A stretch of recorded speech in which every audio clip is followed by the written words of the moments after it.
तर नमस्कार मंडळी, कसे काय, बरे आहात ना? बरेच राहा. आजच्या ब्लॉगची सुरुवात करतोय नाश्त्यापासून. बेसनची पोळी टाकली होती तव्यावरती, पोळी झाली तयार. मग काय गरम गरम भाकरी आणि पोळी घेतली खाऊन. नाश्ता करून घेतल्यावर गेलो तयारी करायला. तयारी कशी, एक चुटकी मारली की आपण असतो रेडी. थोड्या वेळानं दिलरुबा काढली बाहेर आणि निघालो भाड्याला. कामगारांना घेतलो आणि त्यांना सोडलो त्यांच्या कामाच्या ठिकाणी.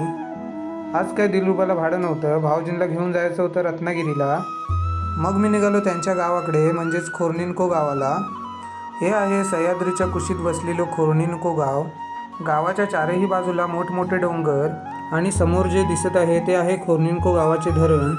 तर मंडळी, हे धरण जर बघायचं असेल तर पावसाळ्यातून नक्की भेट द्या. लांजामधून अवघ्या 30 किलोमीटरवर हे धरण आहे. तर मंडळी, हे धरण पावसाळ्यातून कसं दिसतं त्याची व्हिडिओ मी माझ्या ब्लॉगच्या शेवटला लावलेली आहे.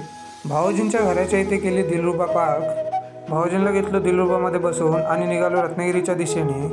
भाऊजींना सोडलं हॉस्पिटलमध्ये, त्यांच्या पायाचं केलेलं होतं ऑपरेशन. थोड्या वेळानं भाऊजींची ड्रेसिंग करायला सुरुवात केली. भाऊजी आमचे घराच्या माळ्यावरनं पडले होते. हॉस्पिटलमधून आमचं काम झाल्यावर आम्ही निघालो परतीच्या प्रवासाला. तर मंडळी, ब्लॉग आवडल्यास लाईक, शेअर, कमेंट आणि सबस्क्राईब करायला विसरू नका.